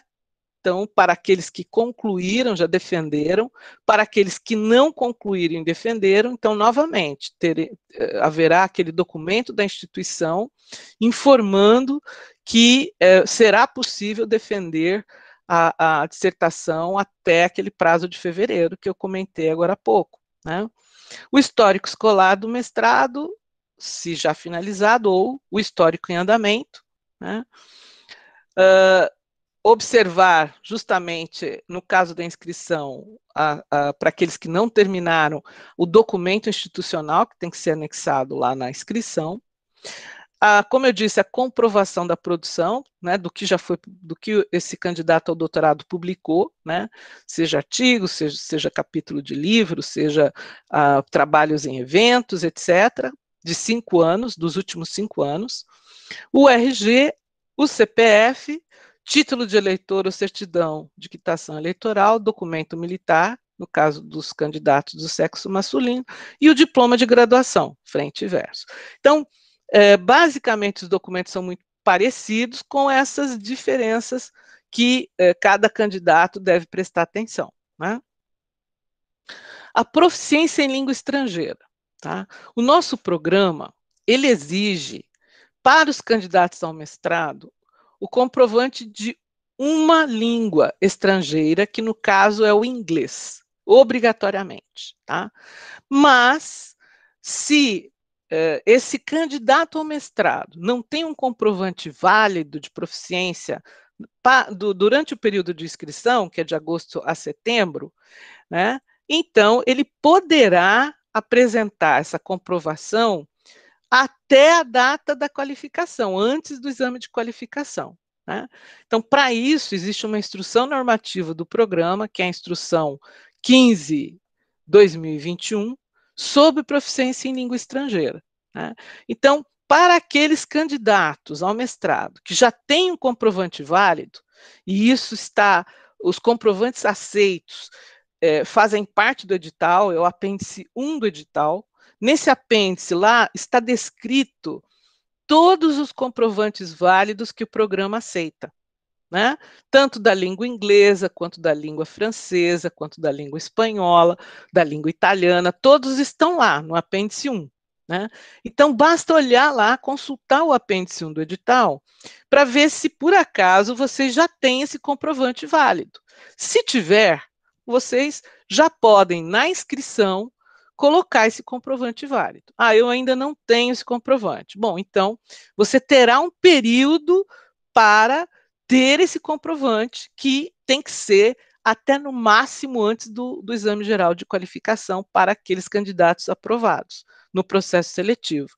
Então, o candidato ele terá um tempo para se preparar para uma proficiência, no caso do candidato ao mestrado, proficiência em inglês, né? Porque o inglês é obrigatório. No caso do doutorado, ele tem que apresentar, o candidato ao doutorado, ele tem que apresentar dois idiomas, a proficiência em 2 idiomas. O inglês, que é obrigatório, ó, e um segundo idioma, que pode ser o francês, pode ser o italiano, pode ser o espanhol, né? Conforme eu já mencionei, lá no apêndice 1 do edital está detalhado quais são os comprovantes que o programa aceita, né? O que é importante destacar do doutorado é que, se por acaso, lá no mestrado, né, vocês já têm a proficiência em língua estrangeira, em inglês, porque ou em outro francês, espanhol, italiano, etc., vocês podem colocar esse comprovante na inscrição, né? Porque se esse comprovante aparecer no histórico escolar. Então, vocês destaquem isso na inscrição, que a comprovação de um idioma estrangeiro consta no histórico escolar, então isso vai ser aceito pelo programa, né? O comprovante que foi usado pelo candidato do doutorado no mestrado. Só que para ser considerado, isso tem que constar do histórico escolar, tá? E aí, vamos supor, um candidato ao doutorado, lá no mestrado, ele teve o comprovante válido de proficiência em, vamos dizer, francês. Então, obrigatoriamente, agora ele vai ter que buscar um comprovante válido da proficiência em inglês, porque o inglês no nosso programa é obrigatório. E ele terá até antes do exame de qualificação para enviar esse documento à nossa secretaria, para que o processo dele possa ser, obviamente, realizado em termos, né, da qualificação. Sem esse comprovante, ele não, tanto o mestrando quanto o doutorando não qualificam, né? Então, é importante isso. Mas o contrário, vamos supor que esse candidato ao doutorado, ele teve o comprovante válido de proficiência em inglês, lá no mestrado, e consta do histórico, né? Esse comprovante, essa proficiência em língua em inglês. Então, ele vai ter que buscar uma outra língua, ou francês, ou italiano, ou espanhol, tá? Então, para o candidato ao mestrado, obrigatoriamente é inglês. Para o candidato ao doutorado, ele tem a possibilidade, né, de 2 idiomas. Se ele não tem ainda de inglês, ele vai ter que buscar o de inglês durante esse período antes da qualificação. Se ele já tem o de inglês, ele vai buscar uma proficiência em outro idioma, ok? Bem, o projeto de pesquisa. O projeto de pesquisa, gente, ele deve conter na folha de rosto o título do projeto, né? No mínimo 15 folhas, 15 páginas, 15 laudas, né? E no máximo 20 páginas, né? Logicamente, nós não consideramos aí as referências bibliográficas que foram usadas para a elaboração do projeto, né? E o projeto, ele tem, obviamente, que se adequar, estar alinhado à área de concentração do programa e à ementa de uma das linhas de pesquisa, né? Essas informações, elas estão disponíveis lá no site do programa. Lá no site nós temos a área de concentração, nós temos as linhas de pesquisa, as ementas de cada linha. Então, não se esqueçam de que esse projeto ele deve estar alinhado. Porém, não se deve colocar no projeto a qual linha de pesquisa se deseja, né? Por quê? Porque todos os docentes vão olhar esse projeto, né, a partir do título e do resumo que se for colocado ali, e interessar um docente independente da linha, tá? Então, o projeto ele deve conter um resumo, né, dessa proposta, a introdução, que vai justamente apresentar o tema e a problemática dessa pesquisa que vocês estão propondo, seja no mestrado, seja no doutorado. A justificativa, ou seja, a relevância desse estudo, a importância desse estudo, né? Os objetivos, tanto o objetivo geral quanto os objetivos específicos. O referencial teórico básico, claro, é a primeira abordagem, né, teórica que sustenta essa discussão, né, os conceitos mais importantes, as definições mais importantes. Os procedimentos metodológicos, né, a natureza da pesquisa, o tipo da pesquisa, os métodos e as técnicas que vão ser usados para coletar dados, se for uma pesquisa de campo, os métodos e técnicas para analisar esses dados que foram coletados, ou se não é uma pesquisa de campo, uma pesquisa teórica, como essa análise vai ser feita, né, da literatura, o cronograma de execução e as referências bibliográficas. As etapas do processo seletivo, a primeira fase é a eliminatória, que é a avaliação dos projetos. Então, veja a importância de submeter ao processo seletivo um bom projeto. Por quê? Porque essa é a fase em que os docentes vão avaliar os projetos, né, vão fazer a leitura crítica dos projetos, e se esse projeto ele não estiver alinhado à área de concentração, se esse projeto não estiver alinhado a uma das ementas de linhas de pesquisa, ele não for consistente, né, na problemática, nos objetivos, nos procedimentos metodológicos, ele vai ser eliminado. Então, os candidatos que não tiverem os projetos de pesquisa aprovados já não vão para a segunda fase, né? A segunda fase também é eliminatória. A gente chama de arguição individual, que é uma entrevista, né? Essa entrevista ela vai ser realizada com os candidatos, tanto ao mestrado quanto aos candidatos de doutorado, pelos docentes que têm interesse em orientar aquele projeto, né? Então, em geral, nós temos, às vezes, 2, 3 docentes interessados na mesma proposta. Às vezes, não. Às vezes, a gente tem apenas um docente interessado numa proposta de pesquisa. Mas, de qualquer forma, a entrevista ela é realizada, em geral, pelos docentes da linha, né, ou pelos docentes interessados naquele projeto. Então, essa arguição é sobre o projeto, tanto de mestrado quanto de doutorado. A dissertação para os candidatos ao doutorado, geralmente essa dissertação vai ser olhada, vai ser lida, vai ser analisada também, né? O currículo Lattes e a produção bibliográfica, a produção intelectual desses candidatos, né? Principalmente os de doutorado, o que produziram durante o mestrado, o que fizeram durante o mestrado em termos de produção intelectual, né? Então, essa segunda fase também, a partir dessa entrevista, ela é eliminatória. Então, aqueles candidatos, por exemplo, que não souberem, né, debater sobre o projeto, né, que realmente tenham dificuldade em debater sobre o projeto que estão propondo, provavelmente vão ter mais dificuldade para seguir, né, para o resultado final de aceite da proposta de pesquisa. Bem, a análise do projeto. O que os docentes, né, o nosso corpo docente, o que eles avaliam, né, no projeto? A importância científica e social da problemática e do objeto que está sendo abordado pelo candidato em seu projeto, seja de mestrado ou de doutorado, em relação ao nosso campo, a ciência da informação.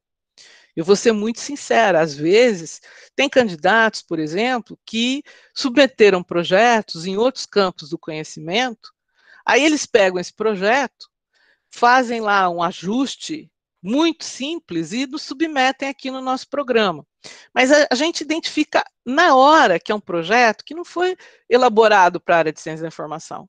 É um projeto que foi elaborado para outro campo de conhecimento e ajustado bem superficialmente para ser submetido de novo no programa.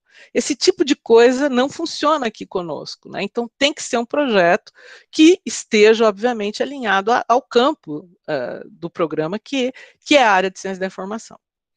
clareza na formulação e delineamento dos objetivos propostos, né? Capacidade de agregar conhecimento novo, expandir fronteiras do conhecimento científico, principalmente para os projetos de doutorado, não é? Relevância e coerência do referencial teórico-metodológico adotado, isso é importante porque, às vezes, nós recebemos projetos que nós temos bibliografia do campo de ciência da informação. São o que foi usado para a construção do projeto são de outros campos. Não que não possa ter, pode, obviamente, ter. Aliás, a área, o campo de ciência da informação é um campo multi e interdisciplinar, não tem problema quanto a isso, mas às vezes a gente percebe que não tem nada da ciência da informação ali, nas referências que foram usadas para a construção do projeto, né? A coesão e a adequabilidade entre a metodologia proposta, né, e os objetivos. Então, a gente tem que ter uma coerência ali, uma consistência entre esses procedimentos metodológicos com aquilo que se quer atingir, né? Execuibilidade do projeto no que tange ao tempo disponível para execução da proposta e a viabilidade para o seu desenvolvimento. Então, lógico, há pesquisas, por exemplo, que quando são propostas no mestrado, que nós temos um tempo curto, são 2 anos, não é? Elas não são execuíveis, porque são sabe, propostas muito complexas, que exigiria, por exemplo, um tempo maior, né? Então, muito cuidado de fazer uma proposta que seja realmente execuível ao tempo, principalmente, que são 2 anos para mestrado e 4 para doutorado, né?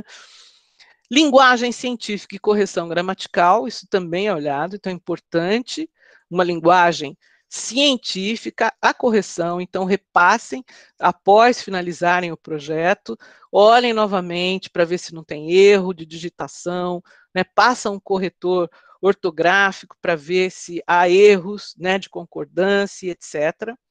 Alinhamento temático do projeto, tanto a área de concentração, quanto as linhas, ou uma das linhas de pesquisa do programa, né, isso é importante. E, lógico, a análise também passa por essa disponibilidade do docente, né? Então, um projeto, por exemplo, que tem a ver com um docente, ou seja bem o que, vamos dizer, a temática que aquele docente orienta, ele precisa, obviamente, ter essa vaga disponível para poder alinhar a quantidade de docentes que é permitida por docente no âmbito do nosso programa, né? A arguição, o que nós enfocamos na entrevista? O tema geral do projeto, né? Então, o candidato ele vai ser arguido sobre o projeto que ele propôs. Em relação ao objeto de pesquisa, o foco, o eixo central da investigação, a problemática, né, o que de fato deve ser amenizado, melhorado, resolvido, discutido. Desculpa, gente. A justificativa, qual a importância do desenvolvimento da pesquisa, os objetivos da pesquisa, o conhecimento sobre o referencial teórico básico utilizado no projeto, a clareza e propriedade em relação aos procedimentos metodológicos e os resultados esperados. Nossa, desculpa, gente. Calendário. Então, nós temos aqui as fases, né, em termos de cronologia, para o processo seletivo. Então, de 16 de agosto a 30 de setembro, a realização das inscrições, né, na internet. Dia 11 de outubro, nós teremos a divulgação das inscrições deferidas ou indeferidas.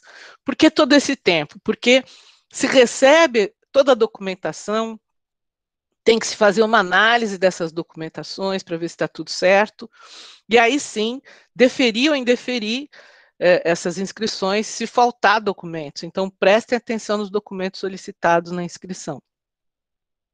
De 13 a 15 de outubro, é o prazo para os candidatos apresentarem recurso, se houver necessidade, por exemplo, a inscrição for indeferida por alguma razão, esse candidato pode apresentar um recurso, né?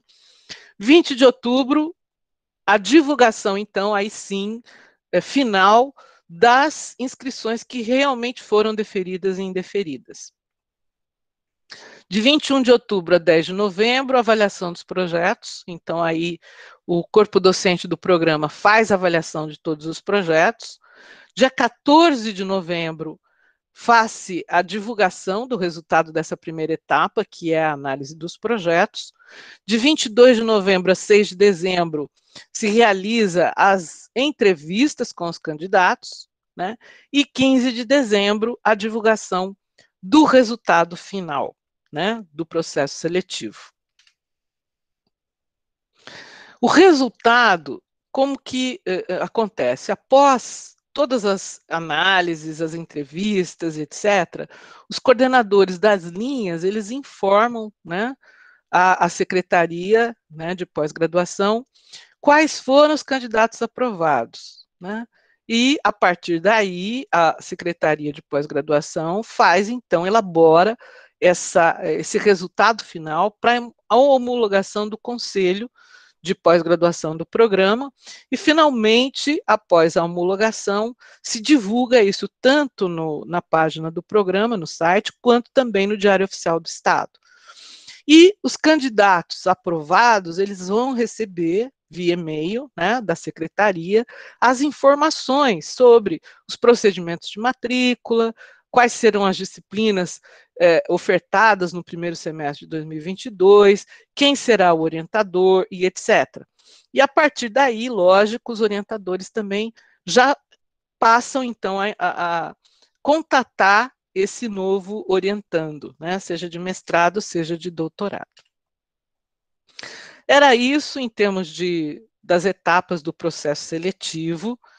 Eu vou aqui parar de compartilhar e vou abrir para alguma pergunta, alguma dúvida que vocês tenham sobre o processo seletivo. Eu já vi que tem uma pergunta aqui, aliás, algumas, deixa eu ir tem a Glória que falou, meus dados foram atualizados em maio, devo atualizar novamente? Sim, com certeza. Quanto mais atualizado o currículo Lattes for, melhor. Então, antes da inscrição, eu sugiro, né, que vocês façam uma atualização no currículo antes de submeter o arquivo, né, lá na página das inscrições aos candidatos. A Samantha perguntou, a proficiência que consta no histórico tem prazo? Não, se ele constar no histórico, o programa vai aceitar, né? Vanessa pergunta, a entrevista será online? Tudo será remoto, gente, tipo Google Meet, porque com a pandemia, provavelmente, nós estamos imaginando que só 2022 é que vamos voltar ao normal, né? O normal que eu falo a gente nunca sabe esse normal, né? Mas esse ano, esse segundo semestre todo, tudo vai ser remoto, então certamente vai ser via Google Meet. Isso, provavelmente, serão pelo Google Meet, tá? E aí, lógico, isso tudo vai ser comunicado, né? Então, após as inscrições serem deferidas, né, aí será, então, enviado aos candidatos com as inscrições deferidas, né, o dia da entrevista, o link para a sala do Google Meet, tudo isso, né? Não se preocupem que a Secretaria de Pós-Graduação, ela enviará todas essas informações para que os candidatos possam participar das entrevistas, né? Felipe, os coordenadores disponibilizam os referenciais bibliográficos das linhas? Não. Então, uma dica, né, para aqueles que têm, por exemplo, interesse numa linha de pesquisa, que têm interesse num docente, consultem o currículo Lattes desse docente. Consulte os projetos, as teses e dissertações que foram defendidas naquela linha de pesquisa. Tudo isso está disponível no site, né? E o currículo Lattes do docente está lá na plataforma Lattes para vocês olharem, tá bom? A Mayara perguntou, professora, sobre a documentação CPF pode ser apresentado? Não, não pode. Tem que ser RG e CPF. Isso é obrigatório, gente. Não é uma questão aí já interna, administrativa, que se pede esses documentos. Tem que ser esses documentos. Não pode ser substituído pela carteira de motorista, certo? Sim, somente um projeto por candidato, Thalita, né? Somente um projeto, tá? A Cláudia, no caso para o doutorado, para inscrição na seleção, uma declaração com prazo para qualificação. Meu mestrado está em cronograma, com cronograma, isso. Nós precisaremos de um documento oficial da instituição mencionando, né, justamente quando que vai ser, qual a previsão para a defesa, né, do mestrado. E ela teria que ser até 28 de fevereiro, se não me engano, tá? Mas lá no edital, se você olhar, tem os prazos máximos que nós estamos aceitando por conta da pandemia, ok? Que mais? Acho que... Certo. Acho que é basicamente isso. Bom, pessoal, o que é importante, né? Vamos supor que vocês ainda tenham dúvidas sobre o processo seletivo, né? Apesar dessas explicações que o professor Carlos fez, das explicações que eu fiz, né? Vocês podem enviar e-mail para o nosso poci.marília@unesp.br, falo, enfim, informando, olha, eu ainda tenho dúvida em tal questão, e a gente vai respondendo para vocês, né? Não se preocupem com isso, tá bom? Mais alguma dúvida? A Juliana, se eu tenho uma declaração de proficiência em outro processo seletivo de mestrado numa instituição federal, pode ser usado no... Então, lá no apêndice 1, Juliana, vocês têm todas os, tudo que nós aceitamos. Essa é uma das coisas que nós aceitamos. Porém, olhe o apêndice 1, gente. Lá está descrito, detalhado, tudo que a gente aceita e o que não aceita, tá bom? Em termos de prazo, em termos de instituições, está tudo lá. Mas a gente, uma instituição federal pública, né? Se ela forneceu uma declaração de proficiência, a gente aceita. Está lá no apêndice 1, tá? Acho que é isso. De qualquer maneira, novamente, né? Ó, mandem, se houver alguma dúvida, mandem e-mail, a gente responde as dúvidas, tá bom? Pessoal, acho que é isso. Se nós não temos mais questões, são 10h58 agora, a gente pode, então, ir para as salas, né? Justamente é importante, gente, principalmente pensando na elaboração dos projetos. Participem dos grupos e da dinâmica. Vai ajudar vocês nessa elaboração ou na finalização, né, dos projetos que vocês pretendem submeter ao processo seletivo. Tá bom? Então, vamos lá para as salas. Eu vou parar a gravação agora e vamos, então, para a sala dos grupos, tá bom? Professora, Oi. uma pergunta.